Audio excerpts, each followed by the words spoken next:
Hello সবাইকে, সবাই কি করছো? তো দেখো আমি আজকে রাতের ডিনার প্রিপারেশন করছি। আজকে বানাবো হচ্ছে মিক্স ভেজ। দেখো এখানে বিট, গাজর, বিনস, ফুলকপি, আলু, এই দেখো এখানে আছে সুইট কর্ন, এখানে আছে ক্যাপসিকাম, আর এখানে হচ্ছে একটা টমেটো চপ করে নিয়েছে। আর দেখো এখানে একটা মশলা করব, দুটো কাঁচা লঙ্কা আছে, অল্প একটু আদা আছে, পামকিন সিডস আছে, কারণ যেহেতু আমার কাছে চাল মগজটা নেই এই জন্য পামকিন সিডস দেবো, আর 7-8টা আমন্ড। তো এগুলোকে আমি পেস্ট করব। তো চলো তোমরা রেসিপিটা দেখতে থাকো আমি কীভাবে বানাই। অ্যাকচুয়ালি এটা যদি বলো এটা নবরত্ন কারির মতনই, এটার মধ্যে যদি দুধ পড়ে, পনির পড়ে, তো এটা নবরত্ন কারি হয়ে যাবে। তো আজকে পনিরটা অ্যাভেলেবেল নেই আমার কাছে, ওই জন্য নর্মালি মিক্স ভেজ করছি।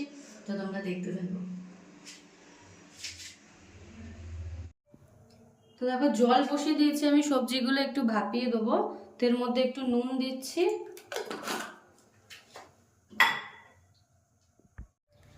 আর এই সবজিগুলো এবার আমি এর মধ্যে দিয়ে দেবো, সব একসাথেই দিয়ে দেবো। তো সবজি সব দিয়ে দিয়েছি, 2 মিনিট মতো একটু সেদ্ধ করে নেব, তারপরে নামিয়ে নেব। তো দেখো 2 মিনিট হয়ে গেছে আর উবাল চলে আসছে। এবার আমি নামিয়ে নেব, এই ছান্তাটা দিয়ে নামিয়ে নেব। আর এর মধ্যে কিন্তু আমি সুইট কর্নটাও দিয়েছিলাম, ভুলে গেছিলাম বলতে।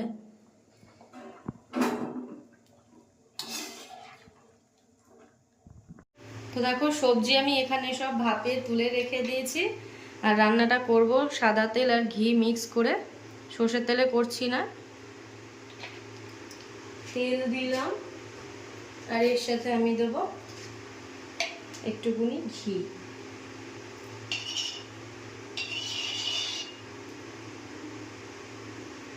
তো গরম হয়ে গেছে ঘি আর তেল একসাথে। আর এখানে দেখো তেজপাতা আছে, গোটা ধনে, গোটা জিরার, গোটা গরম মশলা, এগুলো আমি ফোড়নে দিচ্ছি। দেখো ফোড়ন দেওয়া হয়ে গেছে। তো এবারে আমি সব সবজিগুলো দিয়ে দেবো। বিটটা মিক্স ভেজে দেয় না, কিন্তু আমার কাছে বিটটা ছিল তো ওই জন্য দিয়ে দিলাম। তোমরা স্কিপ করে যেও, বিটটা আমার কাছে ছিল তো আমি ভাবলাম যে একবার দিয়ে দেখি, ট্রাই করে দেখি। তো নাড়িয়ে নেবো 2-4 মিনিট।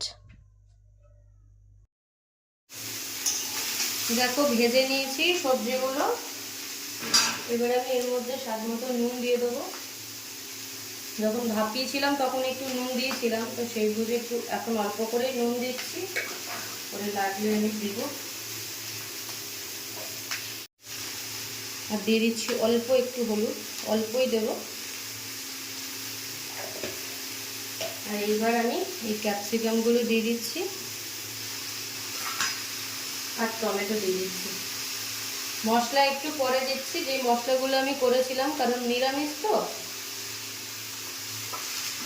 মশলাটা একটু পরে দিলে খুব ওই আদার যে স্ট্রং ফ্লেভারটা আসে ওটা খুব ভালো লাগে, ওই জন্য আমি কষালাম না। এই সবজিগুলো ভাজার পর আমি মশলাটা দেবো।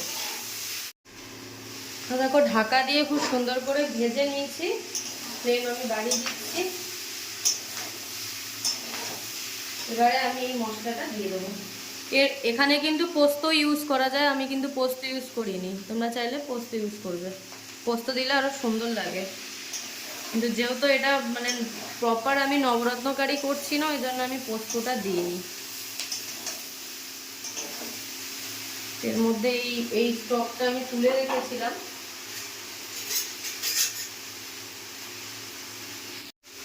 তো এই যে এই জলটা আমি তুলে রেখেছিলাম, যেটা আমি সেদ্ধ করলাম সবজিগুলো,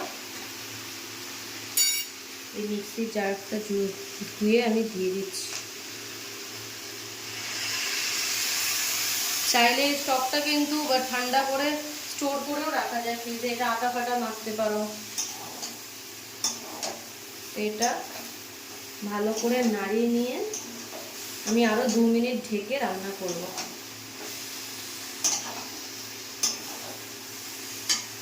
এই যে 2 মিনিট ঢেকে দিয়ে দেবো। দেখো 3-4 মিনিট হয়ে গেছে, এই যে আমি ঢাকা খুললাম।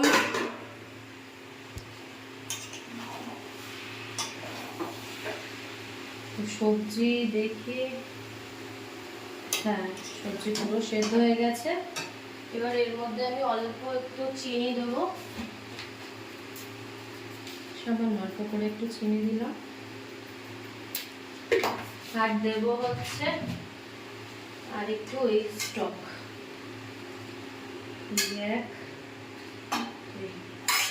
এই ফ্লেমটা বাড়িয়ে দেবো। এই সব মিশিয়ে নেবো, প্রায় হয়ে গেছে। আর 2 মিনিট করবো এটাকে, জলটা খুব সুন্দর করে টেনে নেয়। তো দেখো আমার রান্না রেডি। আমার যতটা গ্রেভি দরকার ছিল আমি নিয়েছি ওই স্টক থেকে, তো পুরোপুরি হয়ে গেছে। এবার আমি এর উপর ধনেপাতা দিয়ে দিলাম। কাসুরি মেথিও দেওয়া যায়, কিন্তু আমার কাছে ফ্রেশ ধনেপাতা ছিল, ওই জন্য আমি একটু ধনেপাতা দিয়ে দিচ্ছি।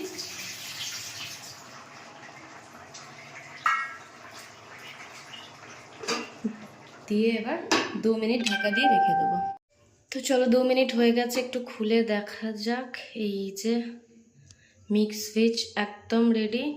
আর এর মধ্যে বিটটা দিয়েছিলাম, মানে খুব সুন্দর একটা কালার এসছে। হলুদ নাও দেওয়া যেতে পারে, আমি অল্প করে একটু হলুদ দিয়েছি।